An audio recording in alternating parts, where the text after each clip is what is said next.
One of those mistakes that he wouldn't, I'm sure, he'd never forgotten and never forgive himself. Senna regrouped and won 6 of the next 9 races. But even when his teammate had the advantage, as in the Portuguese Grand Prix at Estoril, Senna was dangerously reluctant to concede anything and came close to putting his teammate into the pit wall.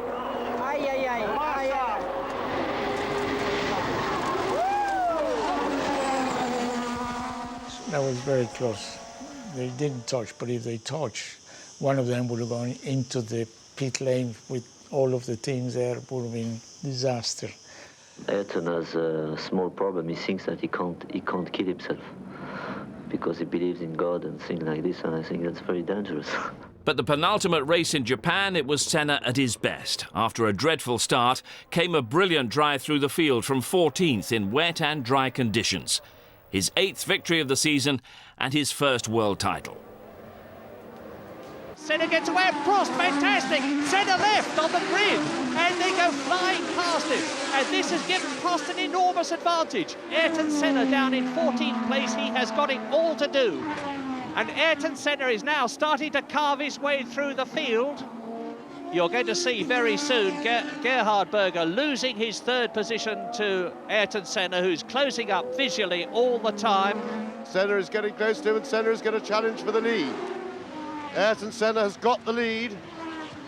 And once again, we had the situation where Ayrton Senna is prepared to put his courage in both hands, go for it and dive through. Ayrton Senna crosses the line and you can see his exultation. Alain Prost crosses the line in 2nd position. Ayrton Senna, the new world champion. It's been a long season, I think, for me and for Alain. It's been amazing fighting between us. A lot of pressure on both of us, and outdoors we always try to minimize the pressure to make it less painful. It's impossible, and it was very hard, and I still cannot believe his finish. Senna world champion, McLaren dominant, but within the team the tensions and suspicions were growing, fueled by Alain Prost's belief that his teammate was getting preferential treatment, from Honda in particular. We had Mr. Kawamoto, president of Honda, came to Switzerland, and we had a dinner. And I had a very, very strange discussion because I said, you know, I feel that Honda is really going in favor of Ayrton. And he said to me, yes, I know.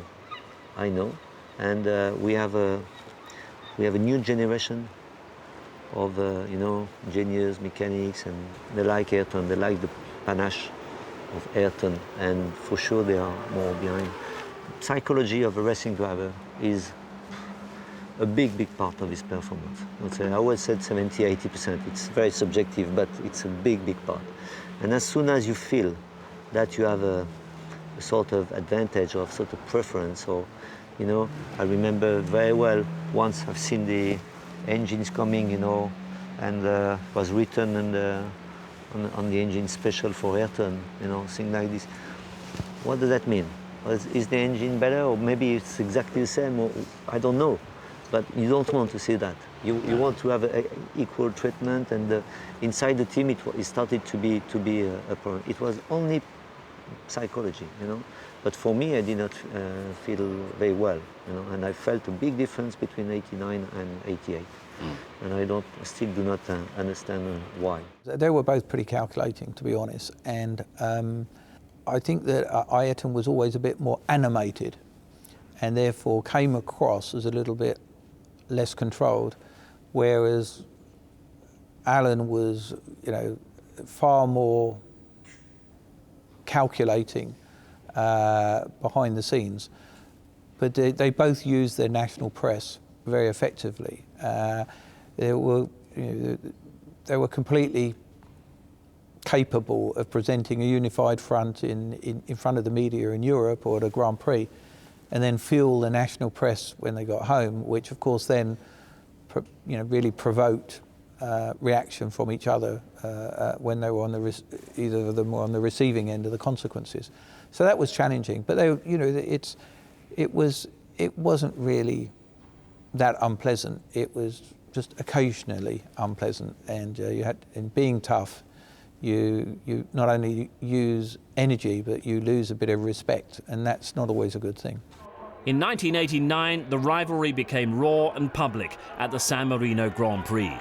Senna and Prost had qualified 1 and 2, and Senna proposed that whoever was first into Tosa should keep the lead, so not jeopardising their chances. Prost agreed. But then the race was stopped because of Gerhard Berger's fiery accident at Tamburello. And when the restart came, it was Prost away first. But Senna ignored the arrangement and went past through Tosa. According to him, the team orders didn't apply to the restart. They had a clear agreement with Ron Dennis. Who wins the start goes first in the first corner. Everything fine until Prost won the start. And Senna overtook him in the first corner. And Prost was like this and said, what's going on now? We have an agreement. But Senna couldn't do different. He says 6 times, excuse me, but it was maybe a mistake. But in the end of the day, next time he would do it the same because he's played like this.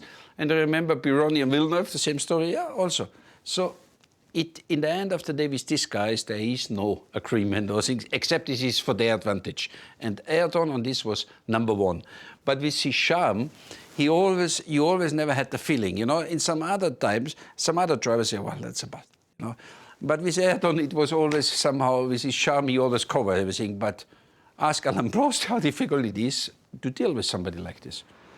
People knowing me, they know that if I put my word on the table, I would never do anything strange or incorrect. There's absolutely no way. And then we had the start, where I started first, and the second start, where I started first. And I saw him on the left, and with plenty of space, and said, okay, I take the normal line just to exit better. And then he overtook me. And then we went to Pembrey for testing. And that's where we started the problem. They started to argue almost like 2 petulant children, really. I mean, I was looking at them thinking, you know, this behaviour isn't befitting. And I lost it a little bit.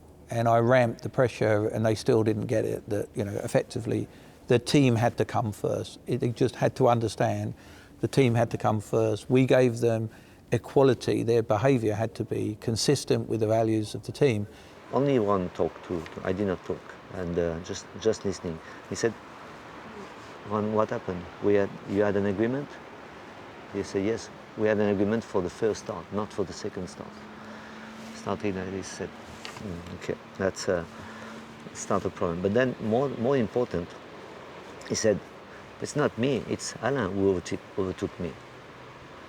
He said, Ayrton, there's 700 million of people, you know, they can watch the thing, and you know, in the end, I pushed so hard, I tipped them into you know, a very, very emotional state.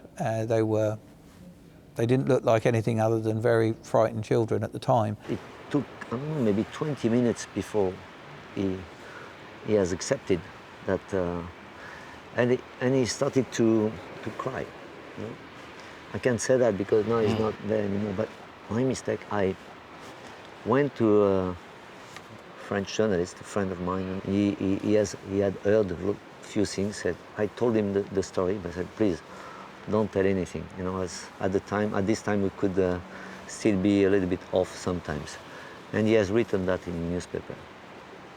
And Ayrton from this day was so upset that he saw somebody told him that it was in the newspaper, that he never wanted to talk anymore. But that was only because of this reason. I don't want to know anything about that French guy. He has called me things in the press that I don't deserve it, and he should call them in my face, but he doesn't. He calls them in the press. You know, he was, yes, very. No, it was very difficult. I think the consequences were, again, they reached for their respective national press. It fueled it. I mean, it was smouldering after the race, but I had it in control, and then it got really fueled. And so, in the worst of atmospheres, the 1989 season continued. 2 weeks after Imola, Senna was at his brilliant best on the streets of Monaco and followed it up with victory in Mexico. But back came Prost, and by the time he won the Italian Grand Prix at Monza, with Senna crashing out to the delight of the Tifosi, Prost had already announced he was no longer committed to McLaren and would be a Ferrari driver in 1990. In the next race at Estoril, Senna's controversial collision with the already black-flagged Nigel Mansell produced a non-finish and a body blow to his title hopes. At Suzuka, the penultimate race of the season, Senna had to win to keep his hopes alive. Prost, 16 points ahead, said he would not be opening the door if his teammate came to overtake. Has he got something up his sleeve, or will he try? It looks to me as if he has no obvious answer. Will he try something desperate? He showed himself capable of doing that. Out of the 26 who started, and if Prost comes up to any of them, this is the opportunity that Senna's looking for, and he's going through. Ouch! Oh my goodness, this is fantastic. They meet. This is what we were fearing might happen during the race. And that means to say that Prost has won the World Championship. Alain Prost, World Champion of 1989.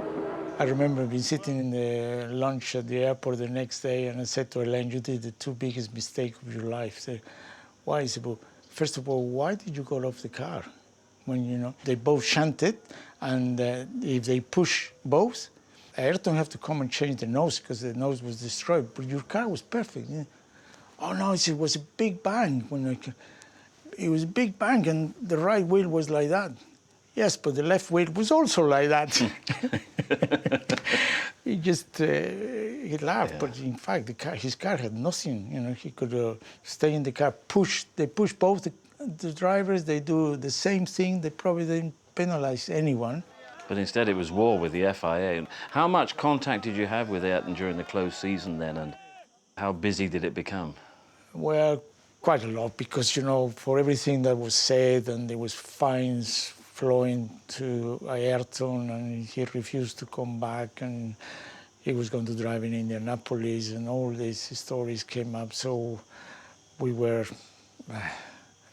well, Ronnie must have been talking to him almost daily. 1990, Prost at Ferrari, Senna at McLaren, now enjoying the company of a relaxed and supportive teammate in Gerhard Berger.